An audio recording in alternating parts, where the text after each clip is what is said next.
పవన్ కళ్యాణ్‌తో ఆమె కెమిస్ట్రీ థియేటర్స్‌లో ఎలా ఉంటుంది అనే విషయంపై అందరూ ఎదురు చూస్తూ ఉన్నారు. ఇక డీఎస్‌పీ సంగీతం, హరీష్ శంకర్ టేకింగ్ సినిమాకి బలాన్ని ఇస్తాయని టాక్. శ్రీలీల సెట్స్ పై చాలా చురుగ్గా ఉంటుందని టీం చెబుతోంది. టీం అందరితో కలిసిమెలిసి ఉంటూ ఎప్పుడు ఎనర్జెటిక్ గా కనిపిస్తుందని మెచ్చుకుంటూ ఉన్నారు. ఈ బర్త్డే సందర్భంగా శ్రీలీలకి టీం ఈ విధంగా శుభాకాంక్షలు తెలిపింది. హైదరాబాద్ లో ప్రారంభమైన కొత్త షెడ్యూల్లో మంగళవారం నుంచి పవన్ కళ్యాణ్ పాల్గొంటున్నారు. పవన్ రాకతో సెట్ లో సందడి మొదలైంది. ఇతర కీలక నటీనటులు కూడా సెట్ లోకి ప్రవేశించారు. ఈ నెలాఖరు వరకు ఈ సినిమా షూటింగ్ విరామం లేకుండా కొనసాగుతోంది. ఇదంతా పక్కన పెడితే నిన్న విడుదల చేసిన ఒక వీడియోలో ఎవరైనా ఒక చిన్న షాట్ ని గమనించారా?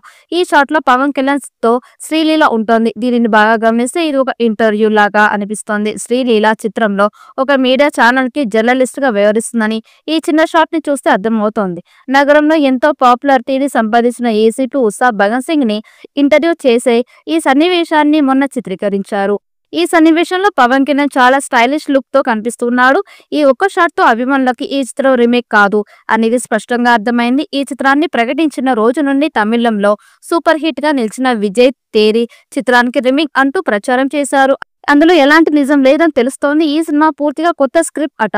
హరీష్ శంకర్ ఈ స్క్రిప్ట్ కోసం 2 ఏళ్ల సమయం తీసుకున్నారట. అన్ని అనుకున్నట్లు పర్ఫెక్ట్ గా జరిగితే ఈ ఏడాది సెప్టెంబర్ లోపు ఈ సినిమా షూటింగ్ పూర్తి అవుతోంది. డిసెంబర్ లో ఈ చిత్రాన్ని విడుదల చేసే ప్లాన్ లో కూడా ఉన్నారు మేకర్స్.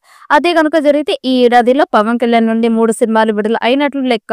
హరిహర వీరమల్లు చిత్రం వచ్చే నెలలో విడుదల అవుతుంది. ఓజీ చిత్రం సెప్టెంబర్ 25న రాబోతోంది. ఈ 2 సినిమాల తర్వాత మరో 2 నెలల గ్యాప్ లో ఉస్తాద్ భగత్ సింగ్ అంటే అభిమానులు ఎలాంటి రెస్పాన్స్ ఇస్తారో చూడాలి. ఈ వీడియో మీకు నచ్చినట్టయితే లైక్ చేయండి, షేర్ చేయండి.